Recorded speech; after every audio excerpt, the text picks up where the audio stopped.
pronto e alerta, queira logo responder. Eis-me aqui, Senhor. Olha que a seara bem madura está, que colheita gloriosa não será. Jovem, desperta, faz-te pronto e alerta, poucos dias são que restam para o segador. As gazelas recolheste, joia de esplendor, brilharão a tua coroa e darão vulgor. Busca logo esta joia, Deus é o premiador. Jovem, jovem, entra no labor. Todos, vem, vem, os campos brancos já estão aguardando essa ceia segarão. Jovem, desperta, faz-te pronto e alerta, queira logo responder. Eis-me aqui, Senhor. Olha que a seara bem madura está, que colheita gloriosa não será. Jovem, desperta, faz-te pronto e alerta, poucos dias são que restam para o segador. Amanhã já vai raiando, mas não voltará. Na colheita o tempo brevemente findará, e perante o teu Senhor vazio te acharás. Jovem, jovem, obedece já. Vem, vem, os campos brancos já estão aguardando braços que o cegarão. Jovem, desperta, faz-te pronto e alerta, queira logo responder. Eis-me aqui, Senhor. Olha que a seara bem madura está, que colheita gloriosa não será. Jovem, desperta, faz-te pronto e alerta, poucos dias são que restam para o segador.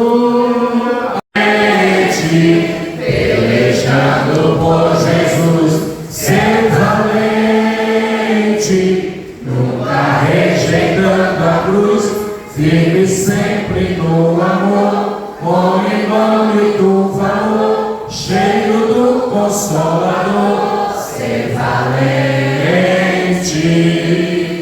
Se o maligno te enfrentar, ser valente, lutarás sem recuar, ser valente.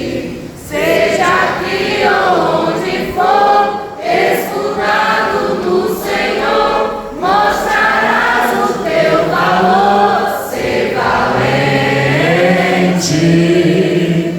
Ser valente, pelejando por Jesus, ser valente, nunca rejeitando a cruz, Vive sempre no amor, com em nome do valor, cheio do Consolador, ser valente.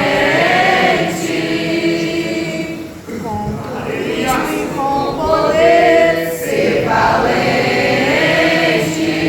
Fraco sem uma temer, ser valente.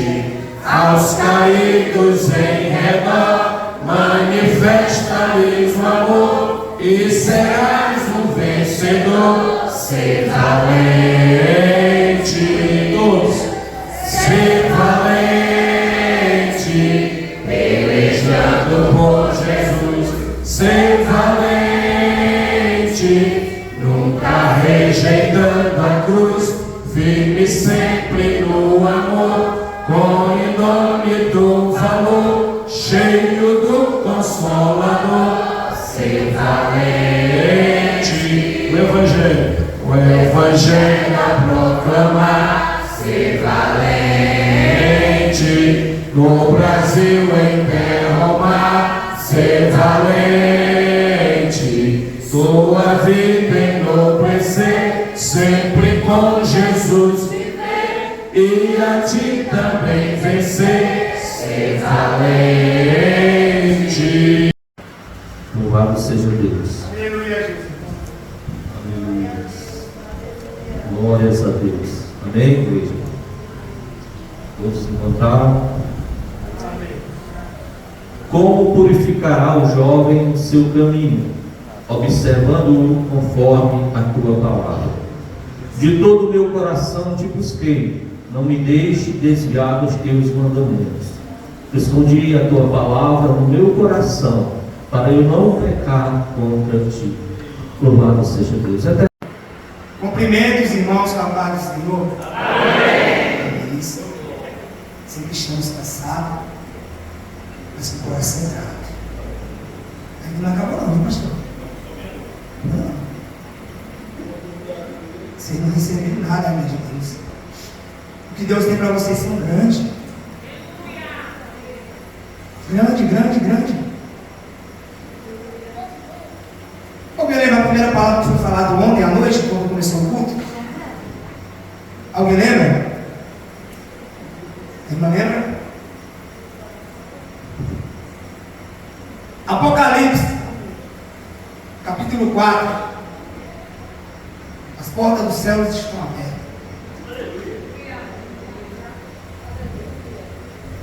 Irmãos, quando eu falo esse versículo, eu me rendo todos os pés do Senhor. E ele já está na casa, tá? Quando eu vi cedo, pastor, que eu cheguei com uma feira, que eu coloquei aqui, eu falei, não, o que sobrou, ele tirou. Irmãos, Deus ele surpreende. Sobrou 16 quilos de arroz, um pacote de macarrão, e ainda sobrou 2 cuscuzão. Cuscuz demais ainda sobrou, pastor. Foi bênção, irmãos. Foi bênção. E o desejo era que tivesse todos. Mas Deus sabe de todas as coisas, Deus sabe o coração de cada um de vocês. E aleluia. Glória a Deus. Eu quero que vocês abram vossas Bíblias. Aleluia. 1 Pedro, capítulo 8, versos 8 em diante.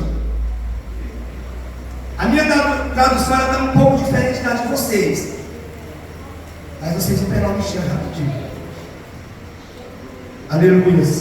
1 Pedro 2, capítulo 2, versos 8. Aleluia.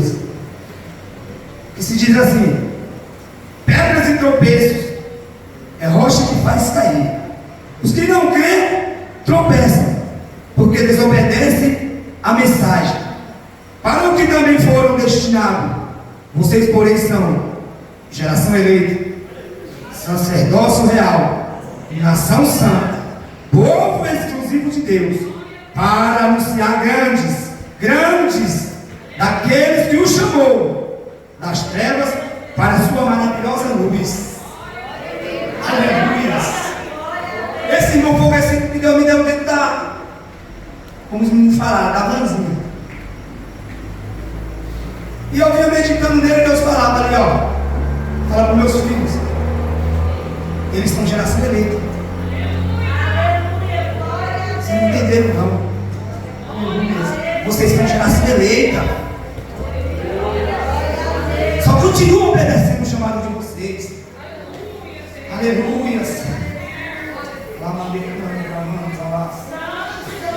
Irmãos, abra o coração de vocês. Jesus vai fazer muito dentro da igreja. Aleluia. Pessoas que nunca mais sentiram, vai sentir hoje. Glória a Deus. Pessoas que nunca mais tinham sentido, sentiu hoje. Pessoas que nunca mais sentiram, sentiu ontem. Aleluia. Vamos começar a dar as oportunidades. Nessa primeira oportunidade eu quero escutar a Laila. Laila, graças a Deus, nós estamos usando ela muito. E tenho certeza que Deus vai usar mais uma vez. Amém? Laila está com a oportunidade, depois da Laila. Oh Jesus, tu és fiel. Conjunto, eu não vou de Sião, mas está com a oportunidade também. Aleluias. Seguida, o nosso irmão José Josiel com a oportunidade de vir com a palavra. Amém? Se desperta, povo. Jesus quer falar com vocês.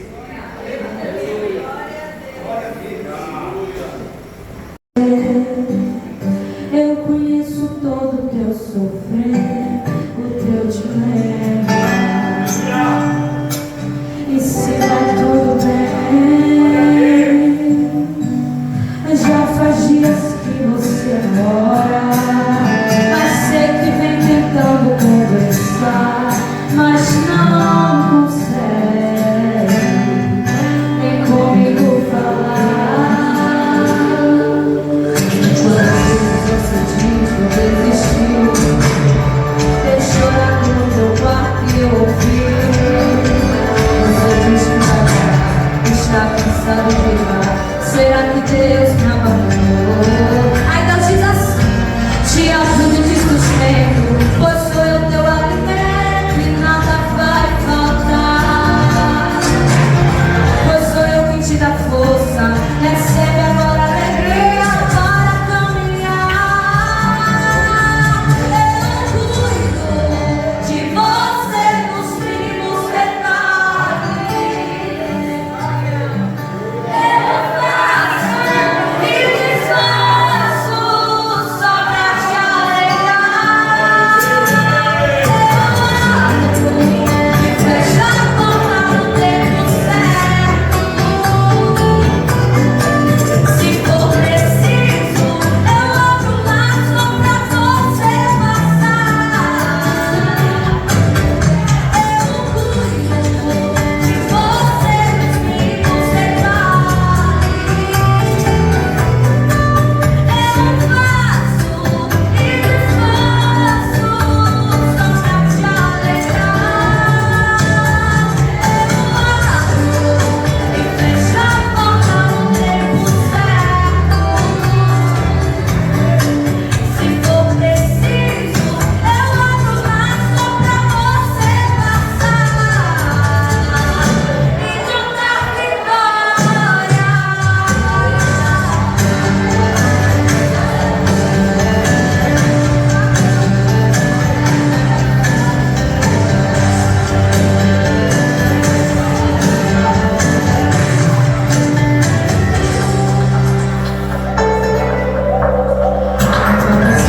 Você diz que desistiu, deixa chorar no teu quarto e eu ouvi.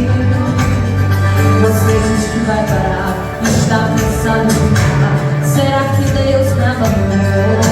Ai, Deus diz assim: eu te ajudo e te sustento, pois sou eu teu alimento e nada vai faltar. Pois sou eu que te dá força, recebe agora alegria para caminhar. Você nos mínimos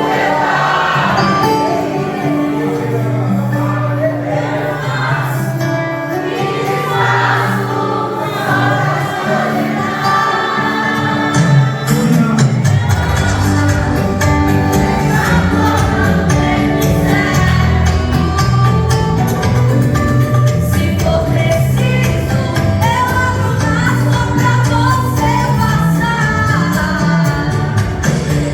Eu cuido de você nos mínimos detalhes. Eu faço e desfaço só pra te alegrar. Eu abro e fecho a porta no tempo certo. Se for preciso, eu abro mais só pra você passar e cantar vitória.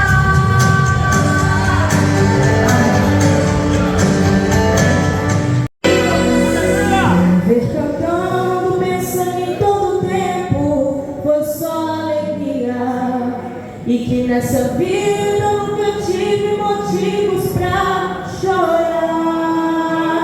Quem me ver cantando nunca imagina que passei noites escuras.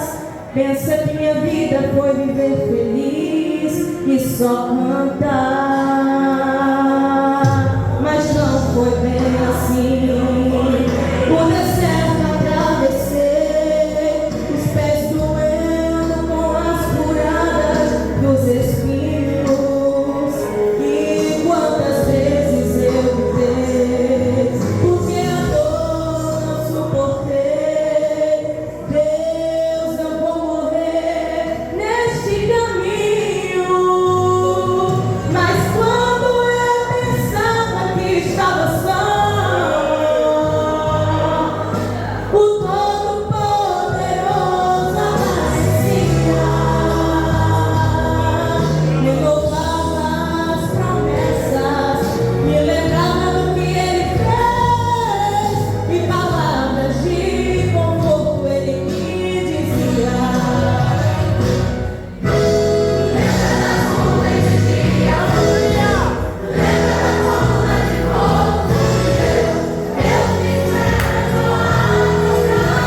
vida do irmão Milton, do pastor e todo o povo de obreiro que está aqui na retaguarda. Diácono Aldo, o presenteou, olha só, que lindo. Deus abençoe sua vida. Adilon Shalom, quem quiser amanhã no YouTube dele, Adilon Shalom, YouTube, alguma coisa assim, vai estar todo o público. Quantos aqui trouxeram glória? Vou ser muito breve nas minhas palavras, porque o tempo não espera por ninguém. As coisas de Deus têm que ser com ordem e disciplina. Lucas 24, versículo 49, diz o seguinte: Eis que sobre vós envio a promessa de meu Pai. Ficai, porém, na cidade de Jerusalém, até que do alto sejais revestidos de poder. Antes de Jesus ser levado aos céus, ele deixou essa promessa que enviaria o Consolador, que enviaria o Espírito Santo para ficar no seu lugar. Ele disse: não se ausentai de Jerusalém. Porém, na caminhada muitos desistiram, muitos fracassaram, muitos não acreditaram na palavra do Senhor e ficou pelo caminho. Porém, 120 permaneceram em Jerusalém. E eu não vejo aqui diferente naquele dia de Pentecostes. Estavam todos clamando, estavam todos adorando, e veio do céu o som como que de um vento veemente e impetuoso. E não batizou apenas um, apenas dois, três, quatro, cinco, mas todos foram cheios do Espírito Santo. Quem crê que ele pode fazer aqui nessa noite? Quem crê? Em Hebreus 13, 8, se eu não me engano, diz que ele é o mesmo ontem, hoje e eternamente. Então, ele não é homem para que minta, nem filho do homem para que se arrependa. Então, se ele prometeu, a palavra de Deus, a promessa de Deus está de pé. Eu agradeço essa rica oportunidade em nome de Jesus. Está voltando.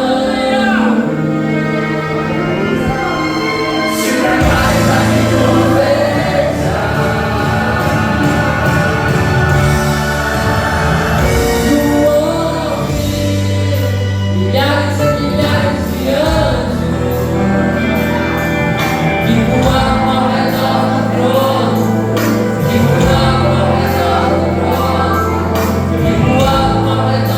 trono.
pela consideração, pela confiança e dizer que o que falar, né, desse encontro.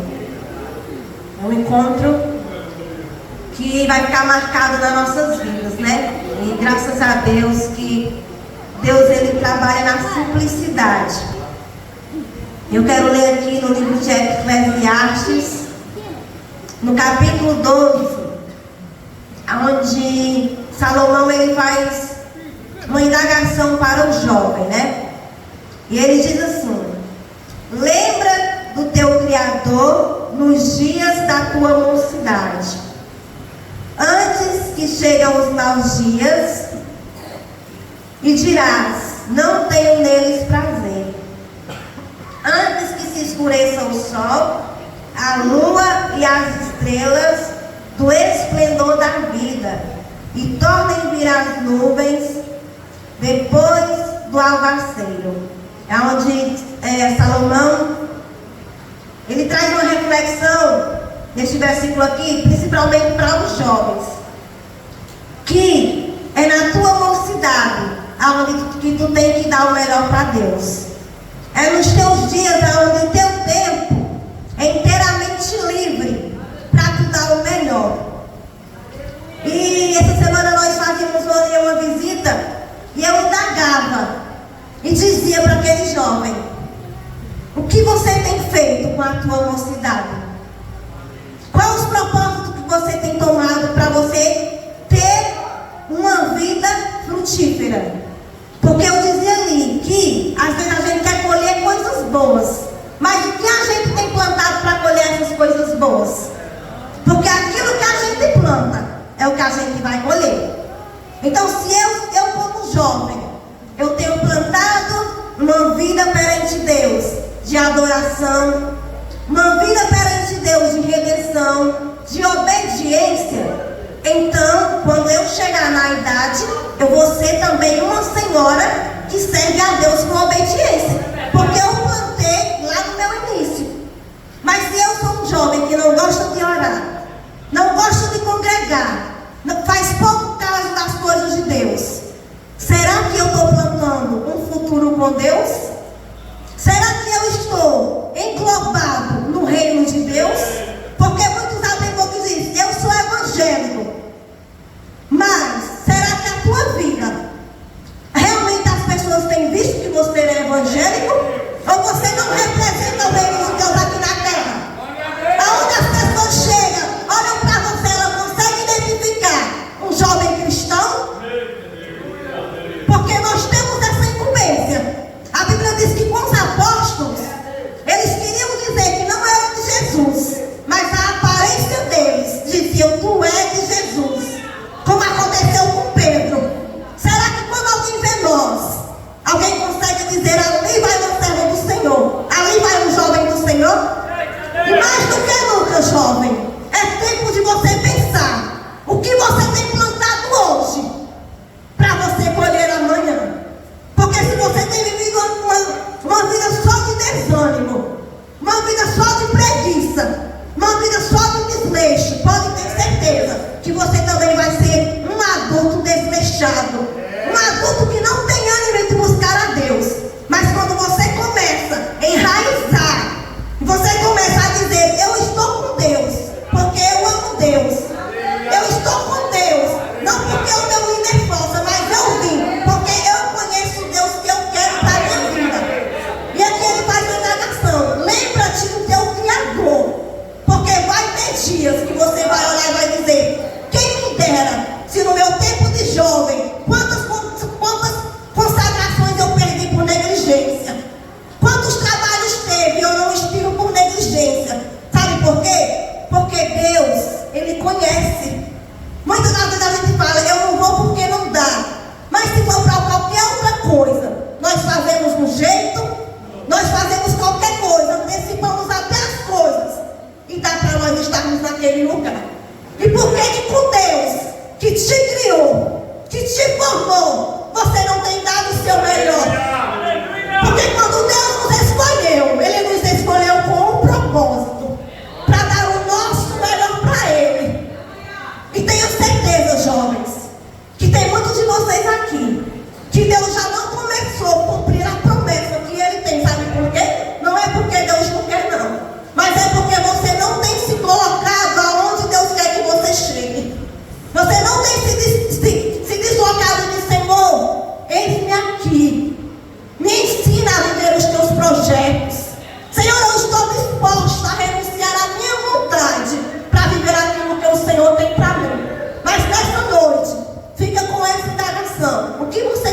com a tua mocidade. A beleza vai passar. A boniteza vai passar. Mas aquilo que você colher, aquilo que você plantar, você vai ter que colher. Então, se você quer ser alguém que Deus quer usar na terra, você tem que dar o seu melhor para Deus. Porque Deus, ali naquele trabalho, Deus dizia no meu coração: eu tenho muito para transbordar, mas muito não quer deixar ser transbordado. Azeite tem, mas cadê os vasos? Azeite tem, mas você está disposto a cumprir o azeite na tua vida? Então lembra que a tua mocidade um dia vai passar. Hoje você está no banco dos jovens, amanhã você vai estar lá atrás. E como você tem feito para ter uma mocidade sadia? Quais os teus projetos para você ter uma mocidade sadia? Será que alguém vai olhar para você e dizer: eu fui ser crente porque alguém me fez um convite? Eu estou aqui porque eu fui amigo de um jovem crente e eu vi Deus na vida dele e eu também quis conhecer esse Deus que ele serve. Então que nós estamos com essa indagação. Você é um missionário da sua época. Você é alguém que Deus vai usar para atrair outras vidas. Mas para isso você tem que lembrar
oportunidade que Deus concede. Ó, Deus querido, agora eu quero apresentar o teu servo. Toma ele nas tuas mãos, Senhor. Usa ele poderosamente como um vaso, como um instrumento para transmitir a tua palavra ao nosso coração. Oh, meu Deus, a tua palavra, Senhor. Usa, meu Senhor, da maneira que tu queres. Toma ele nas tuas mãos, Senhor, e usa ele poderosamente. Tu sabe, tu conhece qual a necessidade da tua igreja, Pai. Deus abençoa, Pai, em nome do Senhor Jesus. Nós te pedimos e te agradecemos. Amém. Seja Deus. Eu quero me deter nesta noite no seguinte tema: modismo na igreja contemporânea. Louvado seja o nome do Senhor Jesus que vive. Quem pode repetir o tema da mensagem? Modismo na igreja contemporânea. O que é modismo? Vivemos em um tempo em que modas têm sido, de certa forma, espalhadas. Louvado seja o nome do Senhor Jesus. E de certa forma, eu não sei até onde isso pode influenciar na minha e na sua vida, mas eu sei que Deus, Ele tem uma palavra aos nossos corações nesta noite. Meus queridos e amados irmãos, estamos diante de uma passagem bíblica que talvez seja uma das mais conhecidas de toda a igreja do Senhor Jesus. Quem nunca ouviu falar que Davi dançava na presença de Deus? Tem louvores, tem cânticos, tem sonetos e sonatas, frases, mensagens, várias reflexões que circulam nos nossos corações, alguém pregando ou até mesmo nós mesmos divulgando e dizendo: Davi dançou na presença de Deus, Davi saltou na presença de Deus, Davi se alegrou na presença de Deus. Alguns criam jargões para a sua vida e diz: eu quero dançar na presença de Deus assim como Davi dançou, eu quero se alegrar na presença de Deus assim como Davi se alegrou. Mas o interessante é que nós precisamos entender o contexto em que esse episódio está inserido. Haja visto que Davi, assim como nenhum outro homem na Bíblia, eram homens comuns. Todos os homens que estavam na Bíblia, em seu tempo, foram homens diferentes dos demais. Homens esses que não se acostumavam com a corrupção ética, moral e social que o povo vivia. Em tempos passados, o povo já vivia distante de Deus, estava dentro de Israel, mas fora da presença do Senhor. Louvado seja Deus, trazendo para os dias de hoje. Não basta estarmos dentro da igreja, não basta estarmos dentro de uma religião, não basta entrar no local do culto, mas nós precisamos entrar na presença daquele que vive e na presença daquele que reina para todo sempre.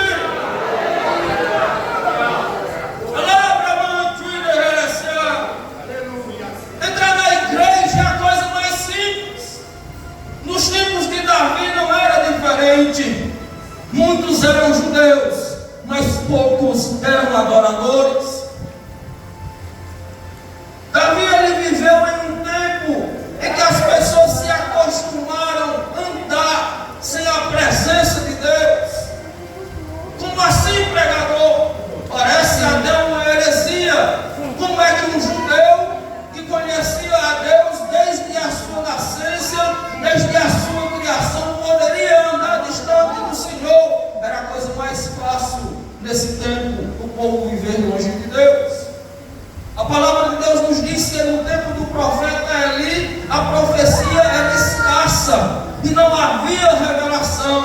A palavra de Deus nos diz que ainda nesse tempo não tinha leis e nem sacerdote que a ensinasse. O povo andava cada vez de mal a pior. A Bíblia ainda nos diz que nesse período também o povo andava errante, sem Deus, sem paz e sem salvação. Estava dentro de Israel, mas não estava com o Deus de Israel. Estava caminhando na direção, mas estava perdido no seu percurso da adoração. Estava brilhando diante dos homens, mas diante de Deus estava uma vergonha.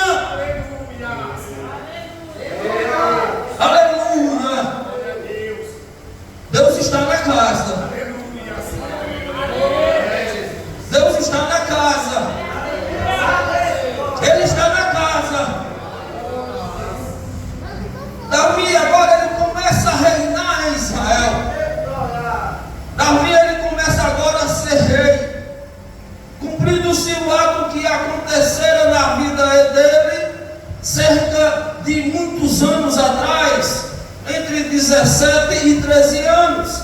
Haja visto que Davi ele foi ungido a rei ainda jovem pelo profeta Samuel, mas ele não foi ungido a rei e no mesmo dia assentou-se no trono. Teve um percurso, teve uma trajetória, teve uma caminhada, teve um processo. Eu já quero profetizar na sua vida e decretar que o processo que você está vivendo não é suficiente para parar o projeto de Deus para a sua trajetória, porque o que Deus tem na sua vida é mais amplo.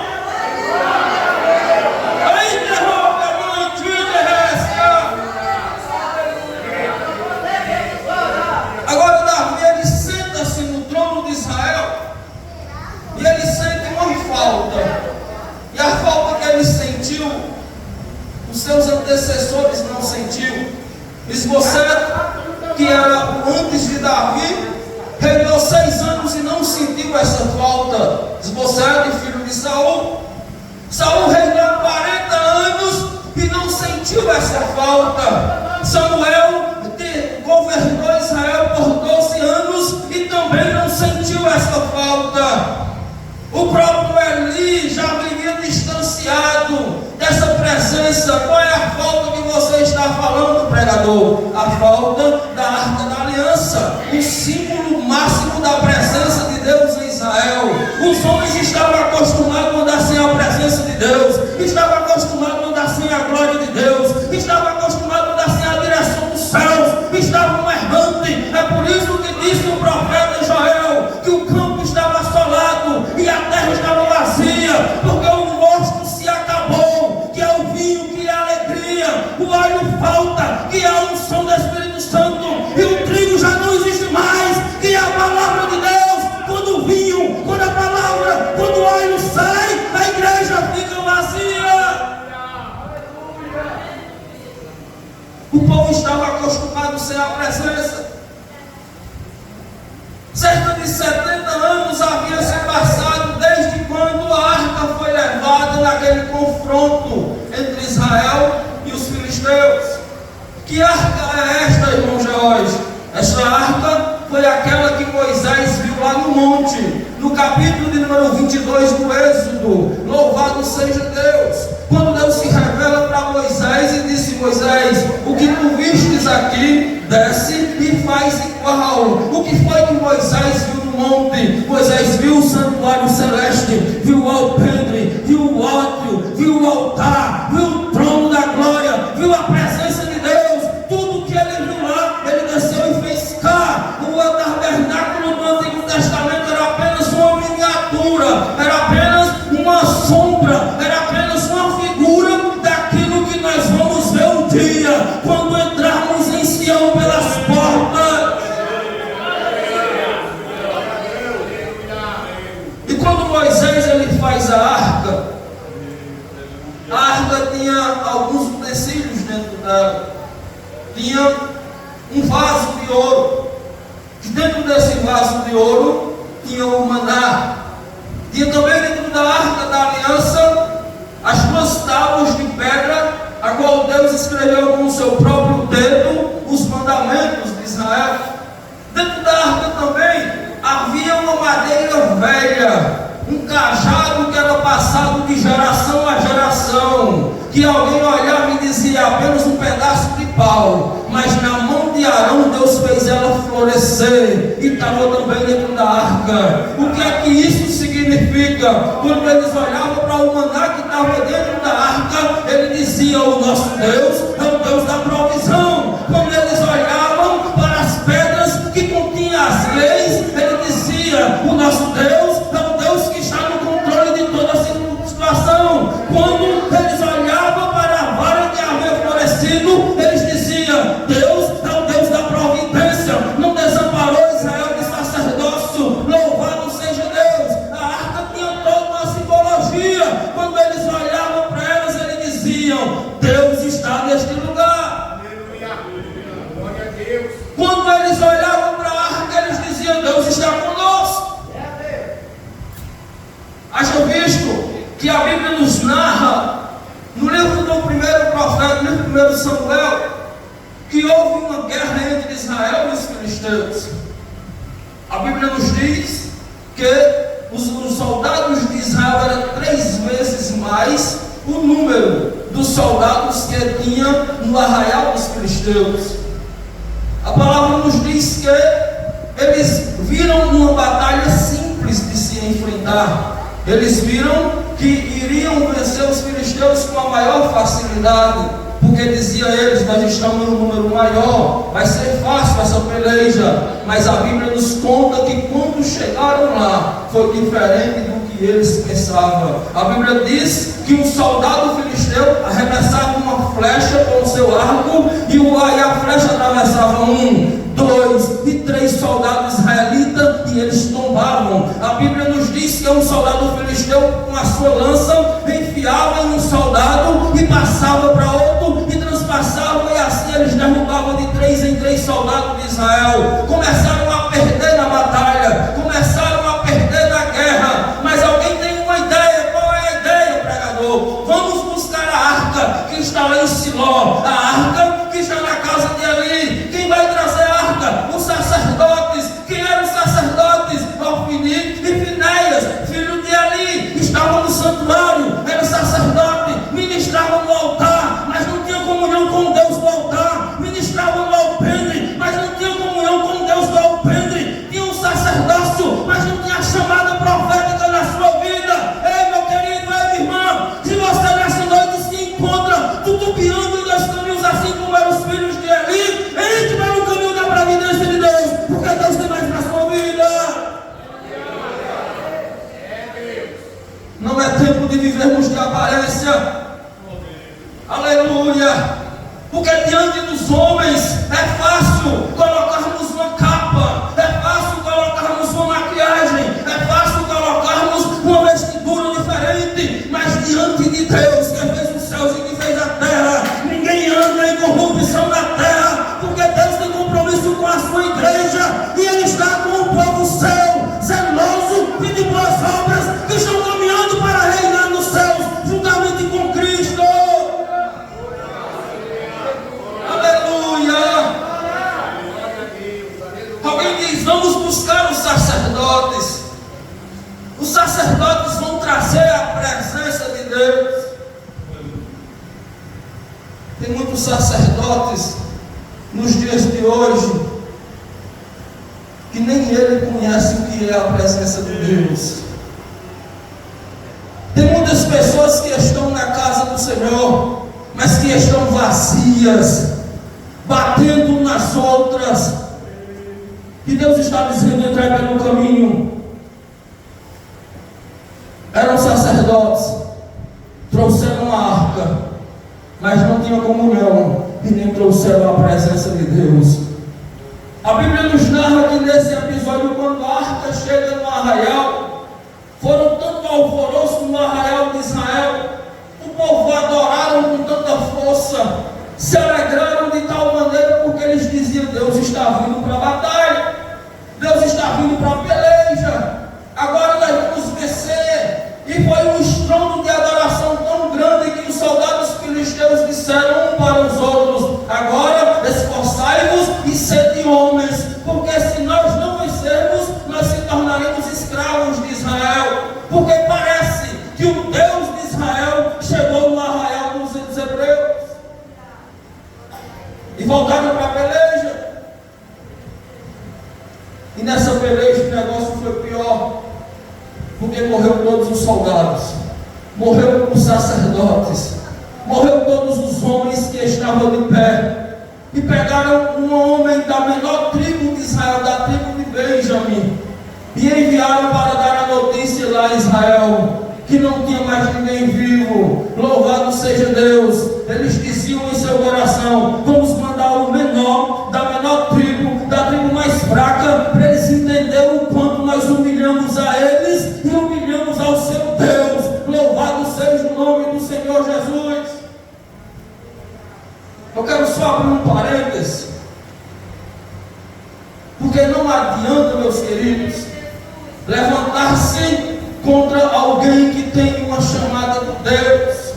Não adianta levantar-se contra a obra do Senhor Senhor neste lugar. Não adianta levantar-se contra a direção que Deus está dando ao sacerdote, a direção que Deus está dando aos seus liderados, para assim fazer esta obra progredir. Esta obra não tem dono. Humilhar o homem é fácil. Humilhar o homem de Deus não é coisa fácil.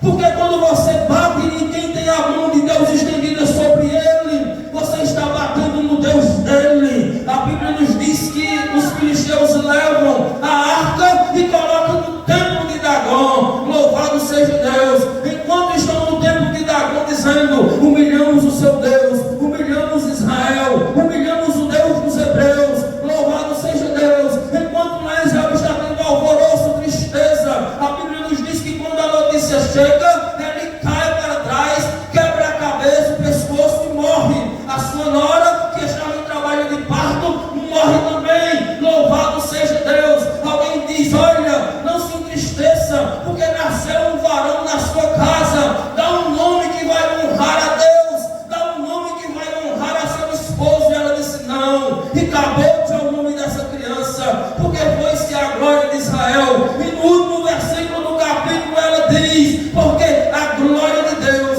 foi presa pelos filisteus. Esse era o sentimento que estava nos filisteus, o sentimento de prender a glória de Deus.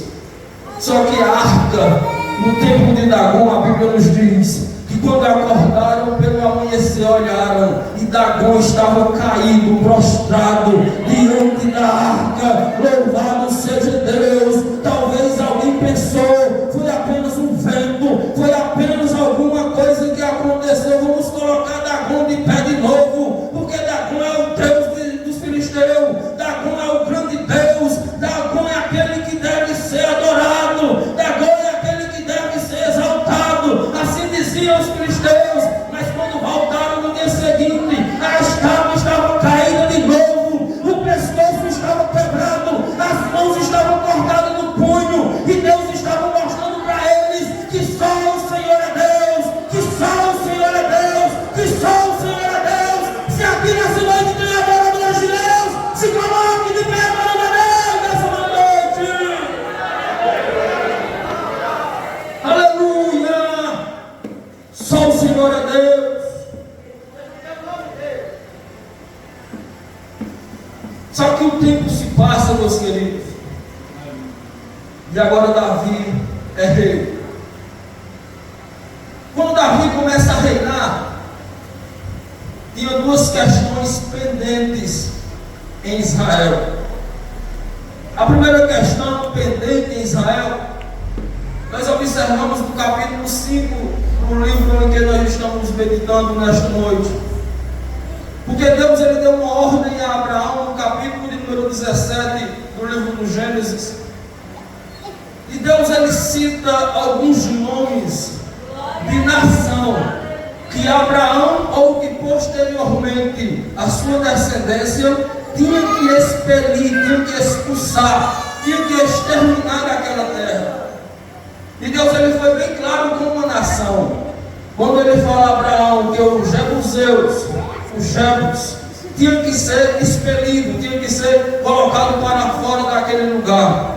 A Bíblia nos diz no livro de Josué que a maior tribo de Israel deixou eles lá. Louvado seja o nome do Senhor, que era Judá.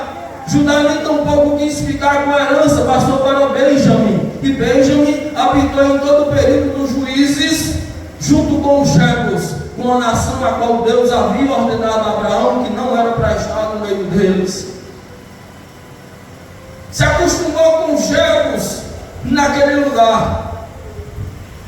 O primeiro rei de Israel, que era Saul, era da tribo de Benjamim. A maior autoridade de Israel naquela época não teve a capacidade de tirar os jebuseus do meio deles. Louvado seja o nome do Senhor. Não teve a capacidade de expulsar do meio deles aquilo que Deus já havia reprovado. Louvado seja Deus. Deus ele não está preocupado com a sua força, porque a sua força talvez seja pequena. Deus não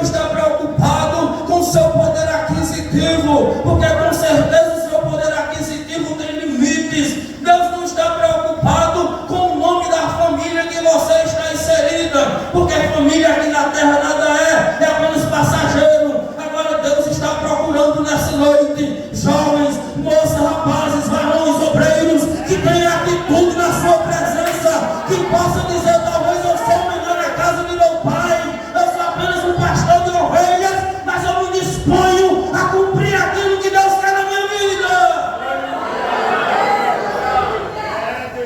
Aleluia! Quando ele começa a reinar, ele manda uma mensagem para aquele povo. E a mensagem volta para Davi. A mensagem do mensageiro era essa: diga a Davi que eles vão nos colocar para fora daqui, se porventura tiver duas circunstâncias.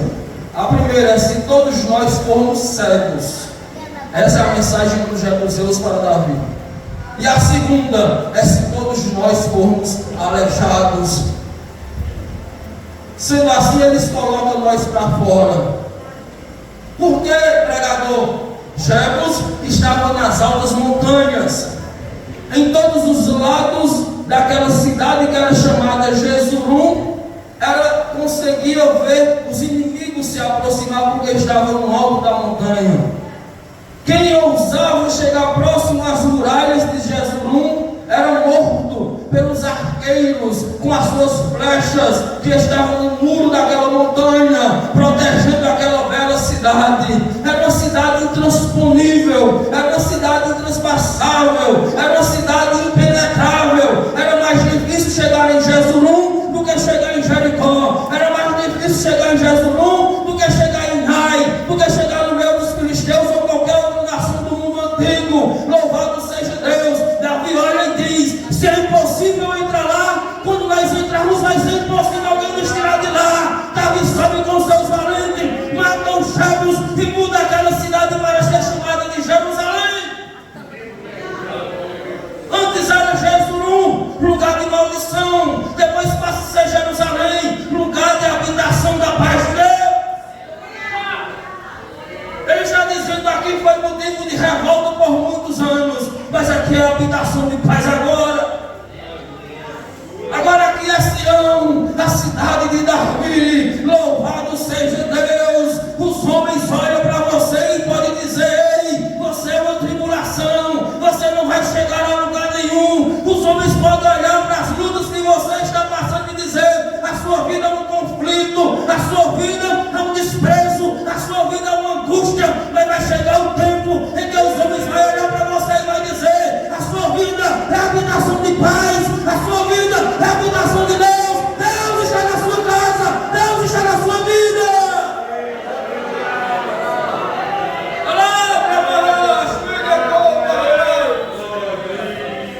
A primeira coisa pendente era tomar por completo a terra que Deus havia lhe entregado.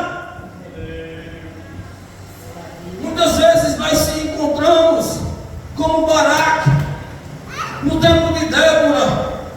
Deus mandou Baraque tomar os montes, mas também mandou tomar os vales. Baraque tomou os montes, se escondeu lá nos montes, com medo de Jabim não veio tomar os vales. Louvado seja Deus. Mas Deus está dizendo: os montes é bom, os montes eu estou te dando, mas os vales também pertencem a mim. Nos vales também tem aprendizado, nos vales também tem aperfeiçoamento, nos vales também tem poder de Deus, nos vales há manifestação do céu. Aleluia! A primeira pendência era tomar por completo Israel, que ainda não tinha sido tomado por completo. E a segunda era trazer a presença de Deus de volta para casa. Perder a presença de Deus é a coisa mais fácil do mundo. Trazer a presença de Deus não é fácil. Hoje estávamos ali na chácara agora de tarde, e todo mundo testemunhando, falando das bênçãos que já havia recebido. E Deus ministrava ao meu coração uma passagem lá do livro do profeta Ageu, quando Ageu disse: subi no monte e cortai madeira, e descei do monte com a madeira para reconstruir o tabernáculo do santuário. Louvado seja Deus. Subir no monte e cortar madeira é a coisa mais fácil, e para um retiro desse e se encher da presença de Deus é fácil, porque lá nós estamos isentos do pecado do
não conhecia esta arca com seus olhos. Ele nunca havia visto.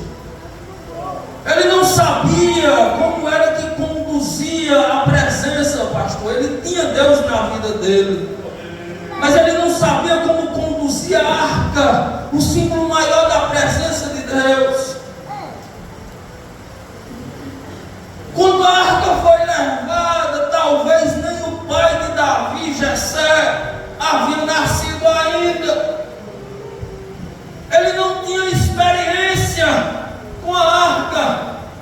A única coisa que ele conhecia era a história, a tradição, o momento que eles viveram nos tempos passados.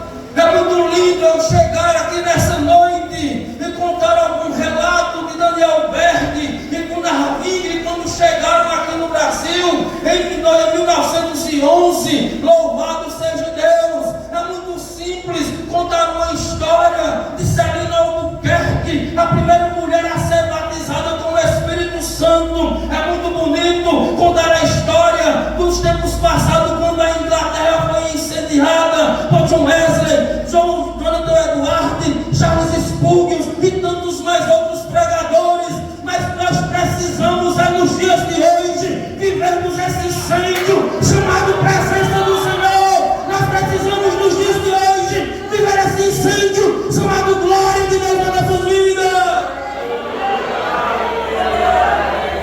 Ele conhecia a história, mas não conhecia a presença. Ele conhecia a tradição, mas não conhecia a arca. Ele não sabia como era que poderia conduzir essa presença de volta para casa.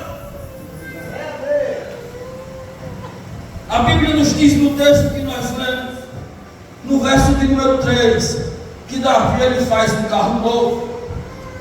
Lendo a Bíblia, eu entendo que Davi era um homem muito zeloso, um homem muito detalhista, um homem extremamente preocupado com os detalhes em adorar a Deus.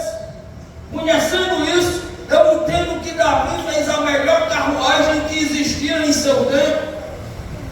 Eu entendo que Davi pegou os melhores bois que poderiam existir em seu tempo.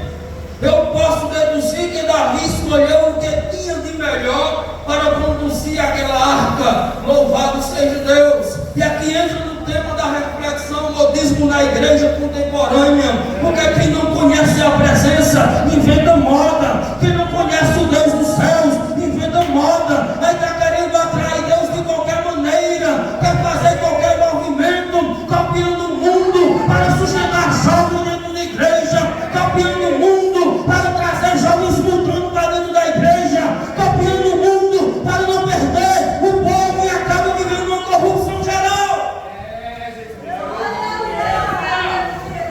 Quem não conhece a glória inventa moda. Quem não conhece o poder de Deus inventa moda. E nós não precisamos copiar o mundo. Nós não precisamos copiar as coisas que o mundo nos oferece. Nós já temos o suficiente, que é a glória, que é a presença, que é o poder de Deus, que é a manifestação do Espírito Santo, que é a glória de Deus que invade a casa nesta noite e trabalha nos nossos corações.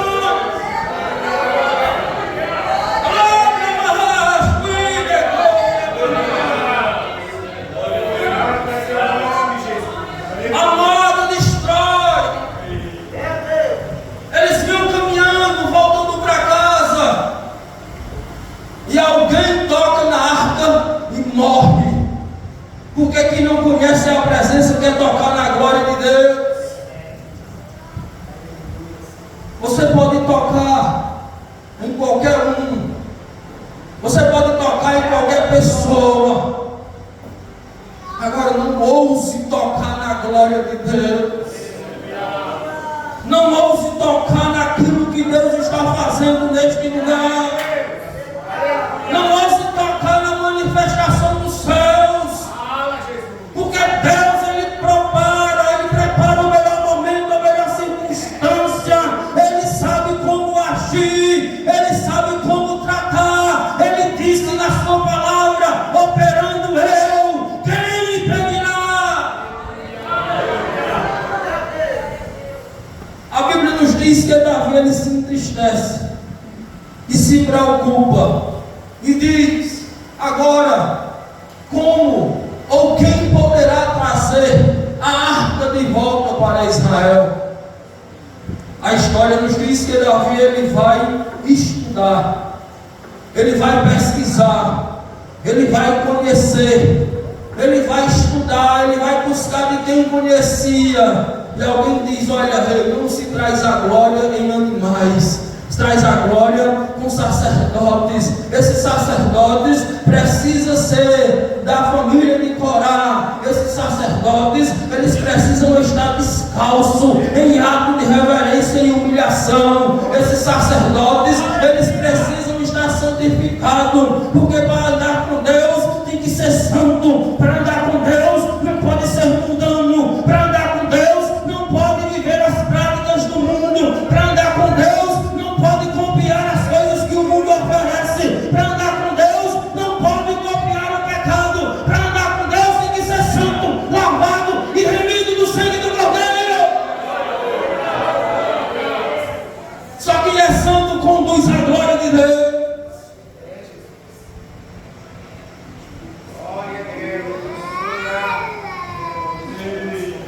O que me chama a atenção é que quando Davi ouve, o coração dele se enche de esperança, porque Davi estava com um foco. Ele não sabia, ele não queria, não estava preocupado com as circunstâncias. O que ele tinha que fazer, ele queria a todo custo trazer para casa a presença de Deus. Se for preciso nessa noite pular, pule. Se for preciso chorar, chore. Se for preciso bater palmas, bata. Se for preciso cair de joelhos, se proste. Mas não saia daqui sem a presença de Deus na sua vida. Ele queria trazer a presença. Quando Davi entende, está os sacerdotes preparados. E agora vamos levar a arca de volta para casa. E a Bíblia nos diz: e eles davam 6 passos. Davi parava, sacrificava bois cevados e carneiros, adorava e dava mais 6 passos, sacrificava, adorava e dava mais 6 passos, sacrificava, adorava. Você não pegou ainda? Ele sacrificava, adorava, dava 6 passos, sacrificava e adorava. Alguém diz: ah, Davi, dessa forma não vamos chegar em Israel jamais, não vamos chegar nunca em Jerusalém, vamos demorar dias para chegar em casa. E Davi disse: eu não estou preocupado com o tempo, eu não estou preocupado em nada embora, eu quero é levar a presença para casa. Eu quero é conduzir de volta a presença de Deus. Aleluia. Ele achou pouco, porque as pessoas, quando viram a arca chegando em Israel, as pessoas não aplaudiram, porque a arca estava chegando. O povo já estava acostumado. Para os jovens, aquilo era apenas uma caixa de madeira banhada a ouro. Para os jovens, aquilo era apenas um símbolo. Para as pessoas que não conhecem, você é fanático porque está nessa noite. Para as pessoas que não conhecem, você é um iludido por igreja. Para as pessoas que não conhecem, você agora é uma pessoa quadrada, só pensa em culto, só pensa em vigília, só pensa em retiro, só pensa em essa consagração, em vigília em monte, só pensa em adorar. Você é um quadrado, você é um retrógrado, você é um fanático. É assim que o mundo diz. Davi não estava preocupado com isso. Ele dizia: pode me chamar do que quiser, mas eu sou um adorador.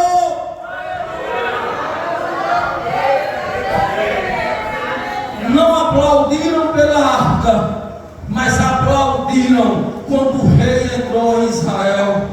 E quando o rei entra em Israel com toda a sua pompa real, que ele vê o povo aplaudindo a ele numa arca, Davi tira a coroa, Davi tira as vestes reais, Davi tira os calçados reais e se embala aos sacerdotes que conduziam a arca.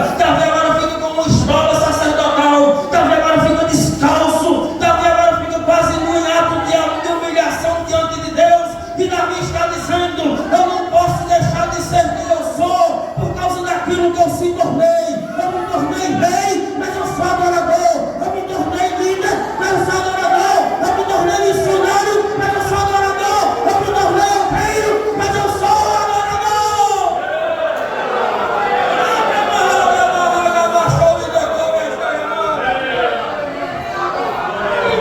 Eu não posso deixar de esquecer quem eu sou por causa daquilo que eu me tornei. Se a minha coroa atrapalha, eu tiro a minha coroa para você adorar o rei. Se as minhas vestes atrapalham, eu tiro as vestes para você adorar o rei. Mas só tem um rei digno de ser adorado, e não é o rei Davi, é o rei de Israel, aquele que vive e que reina para todo sempre, e que é tão grande que os pés deles estão na Assembleia de Deus em Francisco Macedo nessa noite, mas o seu rosto está diante dos céus na glória, que os homens agora santo, santo, santo é o Senhor dos Exércitos, e toda a terra está cheia da sua glória.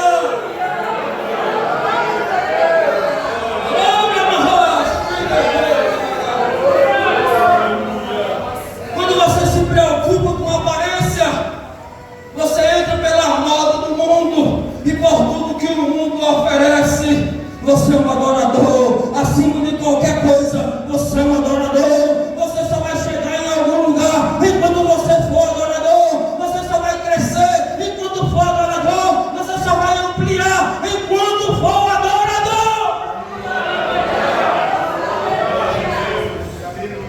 Quem não adora se torna como Saul, rei de Israel, mas endemoniado, rei de Israel, mas sem presença, rei de Israel, mas não tinha Deus, rei de Israel, mas não tinha graça, rei de Israel, mas não tinha unção. Agora quando você adora, você é rei, mas diz eu sou servo, você é rei, mas diz eu sou um cão leproso, você é rei, mas diz eu sou um pulmão no deserto, você é rei, mas diz eu sou o menor da casa de meu pai, você é rei, mas diz eu sou um pastor de ovelha.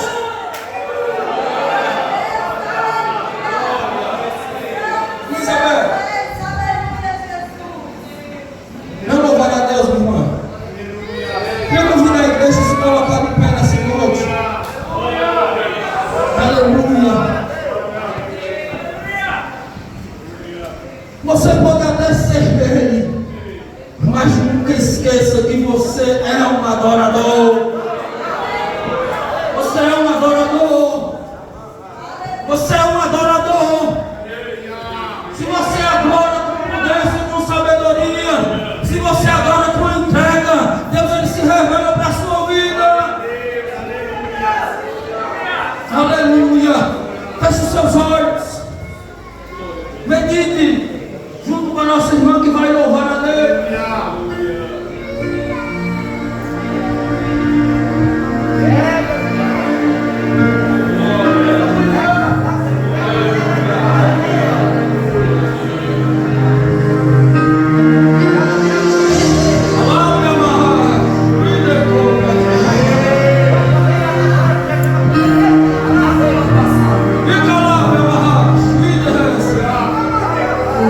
Espírito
Bendito Deus e Pai, Deus Santo, Deus de glória, Deus bendito e poderoso, Deus tremendo, Deus de batalha.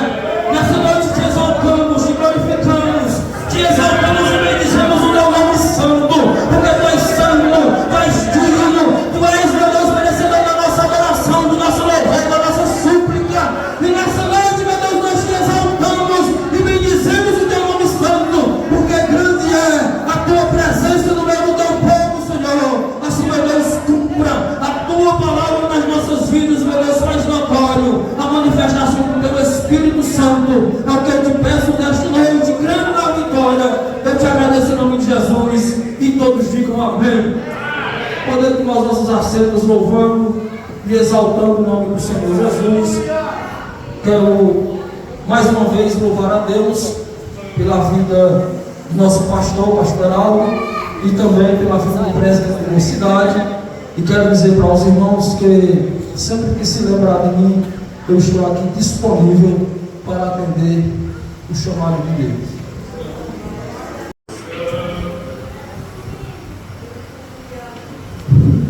Momento de gratidão, irmãos. Venho aqui agradecer a cada um de vocês que passaram a noite fria, o dia de hoje, e ainda estão aqui recebendo o maná do céu. Para muitos é fácil, mas não é não, irmãos. É difícil. O fácil é quando a gente olha o que Deus faz através dos vasos de Deus. Como foi ontem à noite, como foi hoje de dia, quem estava lá viu o que Deus fez. Agradeço ao irmão Aldo, irmão José, a irmã Gomes, Deus continue abençoando a vida dela, o ministério.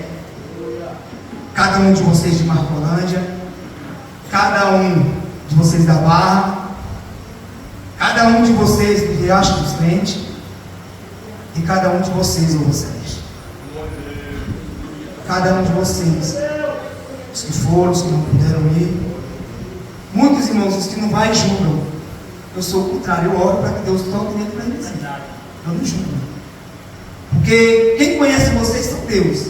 Quem julga não conhece para vocês. Ah, só veio 5 de Marcolândia, 5 porque era para mim 5. Vocês sabem se o outro estava fazendo alguma coisa? Tem pessoas que têm a vida lá fora, trabalham. A gente não pode julgar. Se você não puder orar, não julgue. Dobre o seu joelho e orar por ele. É difícil, mas é a realidade que muitos não fazem e julgam. Agradeço os que estavam lá comigo hoje, ontem, o Maicon, os jovens, as cozinheiras que levaram até lá.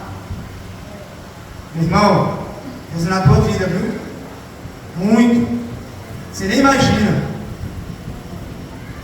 Para muitos tem um defeito, mas para Deus é cheio de qualidade. Usado. Fez lá, pastor, que sobrou carne, eu falei, pronto, dá mais 2 churrascos. Mano, certo? Eu cheguei lá, teve aquele tanto de panela lá, eu falei, pronto, ninguém comeu não. Todo mundo lá com o prato cheio, eu falei, amém. Agradecer ao meu pastor por confiar. Estarei sempre aqui por que o senhor precisar. Sempre. E a cada um de vocês, igreja, que veio essa noite e sentiu algo da parte de Deus. E é gratidão. É gratidão. Vou encerrar, vou passar para o meu pastor, para ele dar os avisos e orar. Queridos irmãos, ficamos de pé, está todo mundo cansado, mas renovados em Deus. Glória a Jesus. O cansaço é físico, mas a fortaleza vem do Senhor. Estamos fortes, Senhor. Mais fortes do que nós entramos na guerra, nós estamos saindo mais fortes e vitoriosos, em nome de Jesus. Eu não participei do primeiro retiro que foi feito, devido por motivo de força maior, mas esse ficou marcado na vida de todos aqueles que participaram da minha. Participei, houve um mover de Deus sobrenatural na vida de cada um de vocês. Agora, olhe para o seu irmão que está do seu lado e diga a ele: foi bom você ter vindo nesse retiro. Foi bom você ficar nesse culto. Foi bom adorarmos apenas. Aleluia. Glória a Jesus. Ao Jorge, Deus abençoe e continue te abençoando grande e poderosamente. Não é fácil pregar no culto com o povo cansado, né? Mas Deus é bom e a sua misericórdia dura para sempre. Ao Aldo, todos os lideranças que estiveram aqui conosco, eu quero convidar o Aldo para fazer essa oração de encerramento e eu vou entregar as bênçãos da pastora. Vamos orar. Senhor, meu Deus e Pai, como é bom estar na Tua presença, mesmo que o nosso corpo físico cansado, mas a nossa alma vai sair daqui alimentada pela Tua presença. A maior riqueza na vida do crente é a Tua presença, Senhor.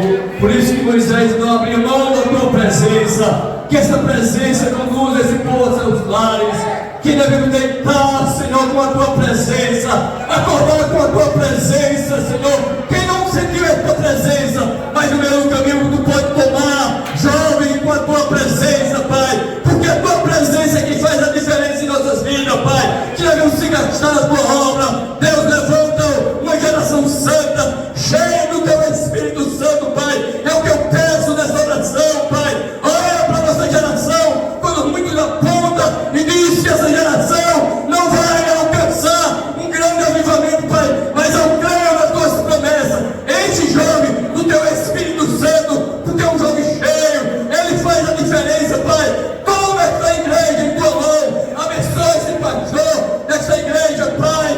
O pastorão, enche ele para conduzir esse rebanho até, Senhor, a Tua vida, Pai. Espera a Tua igreja em paz. Em nome de Jesus que eu te peço essas bênçãos e por fé já te agradeço. Amém. Amanhã é domingo. Nós temos EBD, não pode faltar ninguém. EBD lá em Marcão, EBD Francisco Macedo, EBD das congregações da Barra e também lá do Riacho dos Crentes. A graça do Senhor Jesus Cristo, o amor de Deus nosso Pai, a comunhão e as doces consolações do Espírito Santo permaneçam com o povo de Deus e que a igreja diga amém. Deus abençoe.